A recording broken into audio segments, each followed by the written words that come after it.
इसके पिछले वाली वीडियो में हम लोगों ने देखा था कि सोंगी के मैनेजर ने लिनक्यू को किडनैप करवा लिया था, जिसको बचाने के लिए तो वहाँ पे क्वीन जेनजेन आ गई थी। लेकिन तभी सोंगी ने अपने मैनेजर से उनके ऊपर हमला करने को बोल दिया था। उसके बाद जब वह मैनेजर उनके ऊपर हमला करने के लिए अपनी पावर्स एक्टिवेट करता है तो वह ऐसा कर ही नहीं पा रहा होता है, क्योंकि वहाँ पे प्रिंसिपल ओलियोंग जी आ गए थे और प्रिंसिपल को देखने के बाद तो उस मैनेजर के पसीने ही निकलने लगते हैं। अगर आपने इसके पहले वाले वीडियो नहीं देखा है तो फिर इसके प्लेलिस्ट का लिंक डिस्क्रिप्शन में पड़ा हुआ है, आप लोग वहाँ से जाके देख सकते हैं। जब प्रिंसिपल लिनक्यू और क्वीन जेनजेन को देखते हैं तो वो आपस में ही लगे हुए थे। इनको देखने के बाद वह सोचते हैं कि मुझे लगा कोई इमरजेंसी होगा, लेकिन मुझे तो यहाँ पे इनका लवी डबी देखना पड़ रहा है। इससे तो मुझे अपने पुराने दिनों की याद आ गई है। क्वीन जेनजेन बोलती है कि इसको देख के आपको लगता है कोई गलतफहमी हो जाएगी, मैं तो बस। तभी इतने में लिनक्यू क्वीन जेनजेन का हाथ पकड़ लेता है। वह बोलता है कि मेरे अंदर कब से फीलिंग थी कि तुम मेरी गर्लफ्रेंड बनो। उसके बाद तो वह खींच के उसको और अपने पास कर लेता है, जिसके बाद तो क्वीन जेनजेन भी एकदम प्यार से बोलती है लिनक्यू। और इसको देखने के बाद तो उस बंदे सोंगी का तो एकदम दिमाग खराब हो जाता है। वह बोलता है कि लिनक्यू मैं तुम्हें कभी माफ नहीं करूंगा। उसके बाद तो वह वहां पे पड़ी हुई एक कुर्सी उठा के उनकी तरफ फेंक देता है। तभी क्वीन जेनजेन उसकी तरफ एकदम गुस्से से देखती है और उसके बाद तो वह तेजी से आके उसके मुंह पे एक लात मार देती है, जिससे वह तो उड़ते हुए बहुत दूर जाके गिरता है। क्वीन जेनजेन बोलती है कि कुछ भी करने से पहले सिचुएशन देख लिया करो। उसके बाद लिनक्यू बोलता है कि हम कंटिन्यू करते हैं, जिसके बाद वह भी बोलती है ओके। उसके बाद तो वह क्वीन जेनजेन का हाथ पकड़ते हुए बोलता है क्या तुम मेरी गर्लफ्रेंड बनोगी। इस पर वह भी हाँ बोल देती है और खुश होते हुए उसके कंधे पे अपना सर रख लेती है। यह सब देखने के बाद उस बंदे सोंगी का तो मुंह एकदम खुला का खुला ही रह जाता है। वह बोलता है कि जेनजेन तुम मेरे साथ ऐसा कैसे कर सकती हो, जिसके बाद तो वह उसको एकदम घूरने लगती है। तभी लिनक्यू बोलता है कि इस इडियट का ध्यान तो मैं रख लूंगा। उसके बाद लिनक्यू उस बंदे की तरफ जाने लगता है। उसके बाद वह उसके पास जाके बैठ जाता है। लिनक्यू बोलता है कि यंग मास्टर सोंग चलो थोड़ी सी बातचीत करते हैं, जिस पर वह बंदा बोलता है कि तुम जीत गए हो, अगर तुम चाहो तो मुझे मार सकते हो। लिनक्यू बोलता है कि नहीं नहीं नहीं, मुझे तुम्हारी लाइफ तो बिल्कुल भी नहीं चाहिए। उसके बाद वह उस बंदे का फोन निकालते हुए बोलता है कि मुझे तो बस पैसा चाहिए। उसके बाद वह किसी को फोन लगाने लगता है। वह बंदा सोंगी तो पूछता है कि तुम क्या कर रहे हो, जिस पर लिनक्यू बोलता है कि सोंगी तुम बेवकूफ हो क्या, दिखाई नहीं दे रहा है कि मैं थोड़ा सा बिजी हूँ। हम लोग देखते हैं कि लिनक्यू ने उसके पापा के पास फोन लगा दिया होता है और जब वो फोन उठाते हैं तो लिनक्यू बोलता है कि मिस्टर सोंग मेरे पास तुम्हारा बेटा है, अगर तुम उसे दोबारा देखना चाहते हो तो मेरे अकाउंट में 1 बिलियन ट्रांसफर कर दो। उसके बाद लिनक्यू उधर से रिप्लाई आने का इंतजार करने लगता है। क्वीन जेनजेन तो पूछती है कि क्या तुम कुछ ज्यादा नहीं मांग रहे हो। लिनक्यू बोलता है कि यह तो मेरा एक स्टैंडर्ड है, मैं तो यही सोच रहा था कि इतना भी काफी नहीं है। तभी क्वीन जेनजेन शर्माते हुए बोलती है कि मैंने अभी सिर्फ डेट करने के लिए हाँ बोला है, शादी करने के लिए नहीं। लिनक्यू मोबाइल को देख ही रहा होता है, तभी उधर से रिप्लाई आता है 1।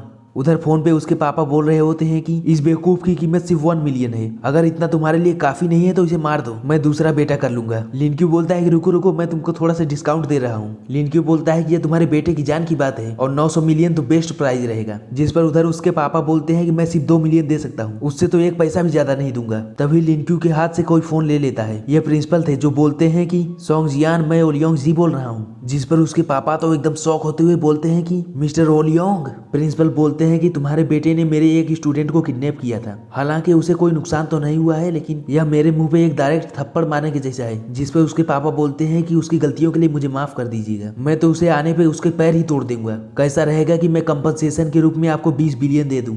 प्रिंसिपल बोलते हैं यह सब तो ठीक है, लेकिन अगर ऐसा कुछ फिर दोबारा हुआ तो यह तुम्हारी कंपनी का अंतिम दिन होगा। जिस पर उसके पापा बोलते हैं कि हाँ हाँ मैं उसको थोड़ा सा डिसिप्लिन सिखा दूंगा। लिनक्यू बोलता है कि मास्टर क्या यह सब पैसे मुझे देने वाले हैं। प्रिंसिपल बोलते हैं कि लिनक्यू मेरे पास पैसे का कोई काम नहीं है, तुम भी कभी न कभी आगे जाके ऐसी टाइम पे पहुंचोगे जहाँ तुम्हारे लिए पैसे की कोई वैल्यू नहीं रहेगी। जिस पर लिनक्यू मुस्कुराते हुए बोलता है कि थैंक यू मास्टर, लेकिन मैं अभी तक उस लेवल पे नहीं पहुंचा हूँ। तभी उसके अकाउंट में पैसे क्रेडिट होने का मैसेज आता है। इसके बाद तो लिनक्यू काफी ज्यादा खुश हो जाता है और उधर बगल में बैठ के वह बंदा सोंगी तो रो रहा होता है। वह बोलता है कि मेरे पापा मुझे कभी माफ नहीं करेंगे। तभी लिनक्यू उसकी तरफ एक सिक्का उछाल देता है। लिनक्यू बोलता है कि मुझे लग रहा है तुम गली के एक महान भिखारी बनने वाले हो। उस बंदे को प्रोटेक्ट करने वाला बोलता है कि यंग मास्टर लिन अपनी लिमिट से बाहर मत जाओ, नहीं तो यह तुम्हारे लिए अच्छा नहीं होगा। लिनक्यू बोलता है कि यह तो तुम मुझे किडनैप करने से पहले भी सोच सकते थे, और इस बात पे तो वह बंदा भी कुछ नहीं कर पा रहा होते। लिनक्यू बोलता है कि इस कंडीशन में तुम्हें शांत रहना चाहिए, अपने यंग मास्टर की हालत तो देखो, वह बेचारा तो काफी ज्यादा रो रहा होता है। उसके बाद वे दोनों लोग वहाँ से चले जाते हैं। प्रिंसिपल बोलते हैं चलो मैं तुम सबको घर पे टेलीपोर्ट कर देता हूँ। लिनक्यू बोलता है कि 1 सेकंड रुकना, मैं अपने माना पार्लर को फिर से एक बार चेक कर लेता हूँ। उसके बाद वह अपने माना पार्लर को उस बॉक्स में चेक करने लगता है। प्रिंसिपल बोलते हैं कि इतनी कीमती चीज को तुमको अपने स्टोरेज स्पेस में रखना चाहिए। लिनक्यू बोलता है कि मास्टर ऐसा नहीं है कि मैं वहाँ पे रखना नहीं चाहता हूँ, लेकिन मेरे स्टोरेज स्पेस में एक ड्रैगन का अंडा है जो कि एक भुक्खड़ की तरह मेरे सारे माना पर खा जाता है। और ड्रैगन के अंडे के बारे में सुन के तो प्रिंसिपल भी चौंक जाते हैं। प्रिंसिपल बोलते हैं कि अगर तुम्हारे पास ड्रैगन का अंडा है तो उसे जल्दी जल्दी हैच क्यों नहीं कर लेते? तुम्हें कुछ माना पर्ल के बारे में सोचने की क्या जरूरत है? लिनक्यू बोलता है कि मैं इसको करना तो चाहता हूँ, लेकिन इन सभी माना पर्ल की एनर्जी इसके लिए काफी नहीं है। इसके लिए कम से कम 2 एक्सॉल्ट लेवल के माना पर्ल चाहिए होंगे। प्रिंसिपल बोलते हैं कि कई दशकों से आज तक कोई एक्सॉल्ट लेवल का माना बीस्ट नहीं मारा गया है, तो फिर वह तुम माना पर्ल कैसे पाओगे?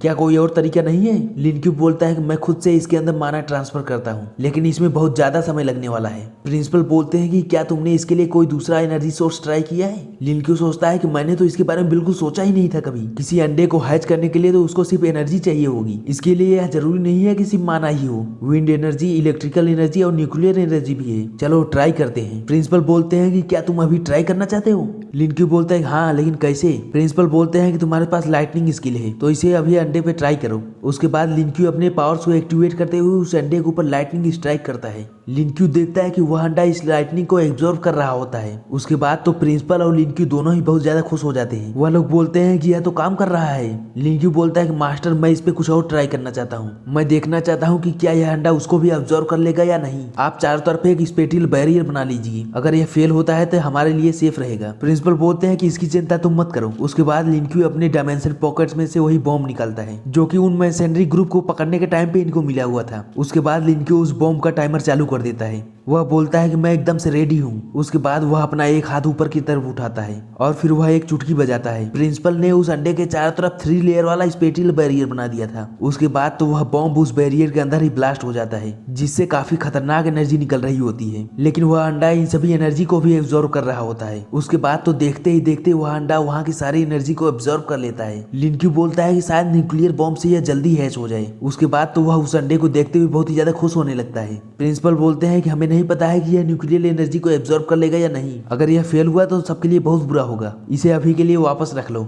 इस ड्रैगन के अंडे को एक साइड करो। अवेकनिंग कंपटीशन 2 महीने में शुरू ही होने वाला है। लिनक्यू बोलता है कि इसकी चिंता मत कीजिए, मैं भी बिल्कुल यही सोच रहा था। प्रिंसिपल बोलते हैं हाँ हाँ, तुम तो मेरे ही स्टूडेंट हो और हम दोनों के विचार भी काफी ज्यादा मिलते जुलते हैं। लिनक्यू, क्या तुम फाइट के लिए तैयार हो? लिनक्यू भी एकदम जोश में आते हुए चिल्लाता है, ओके मास्टर, आ जाइए आप। उसके बाद तो प्रिंसिपल भी जंप करके लिनक्यू के ऊपर हमला कर देते हैं। लिनक्यू भी इस हमले का जवाब देने के लिए अपनी पावर्स को एक्टिवेट कर लेता है। उसके बाद उनका अटैक एक दूसरे से जाके टकराता है, जिसके बाद तो लिनक्यू पीछे की तरफ उड़ते हुए चला जाता है और इसी तरह वे लोग पूरे दिन भर फाइट करते रहते हैं, जिससे लिनक्यू की काफी ज्यादा प्रैक्टिस हो जाती है। उसके बाद प्रिंसिपल लिनक्यू को रूम पे छोड़ने के बाद बोलते हैं, माना पर्ल को एब्जॉर्ब करने के बाद थोड़ा सा आराम जरूर कर लेना। जिस पर लिनक्यू बोलता है ठीक है। उसके बाद हम लोग लिनक्यू को उस रूम में बैठे हुए देखते हैं। वह कई सारे माना पर्ल को लेके बैठा हुआ था, जिनसे वह एनर्जी एब्जॉर्ब कर रहा होता है। तभी वहाँ पे क्वीन जेनजेन आ जाती है और आने के साथ ही वह बोलती है, लिनक्यू। उसके बाद तो वह एकदम प्यारी सी स्माइल देते हुए बोलती है, चलो डिनर करने का टाइम हो गया है।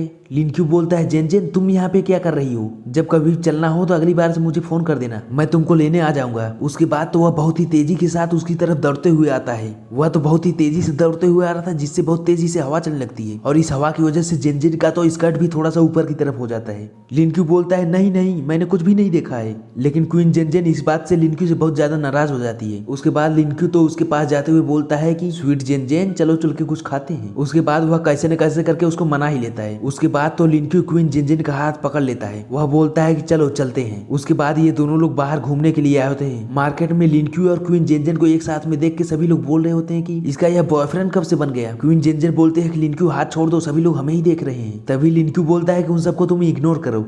क्वीन जेनजेन भी सोचती है, हाँ हम लोग अब बॉयफ्रेंड गर्लफ्रेंड हैं, मार्केट में ऐसे हाथ पकड़ के तो चल ही सकते हैं। उसके बाद वे दोनों लोग वहाँ से जा रहे होते हैं। वही रास्ते में ओलियांग क्यूआन होती है, जो कि तेजी से चिल्लाते हैं, लिनक्यू। लेकिन वह तो देखती है कि लिनक्यू और क्वीन जेनजेन एक साथ में ही है और क्वीन जेनजेन ने लिनक्यू का हाथ भी पकड़ रखा है। और इसी के साथ हमारा यह वीडियो यहीं पे खत्म होता है। आगे आने वाली वीडियो में हम लोग देखेंगे कि जब लिनक्यू 2 महीने बाद वाली कंपटीशन में वहां जाता है तो उसके साथ काफी सारी गलत चीजें होने वाली है। उस कंपटीशन में तो प्लेटिनम वाले बंदे आने वाले हैं और कहाँ हमारा हीरो लिनक्यू तो अभी सिल्वर रैंक पे है। लेकिन कुछ भी हो, मजा तो बहुत ही ज्यादा आने वाला है। इसीलिए अगर आने वाली वीडियो के लिए एक्साइटेड हो तो फिर अभी के अभी चैनल को सब्सक्राइब करके बेल नोटिफिकेशन को ऑल पे सेट कर लेना। हम आप सबसे मिलेंगे कल अगले वीडियो में, तब तक के लिए बाय बाय।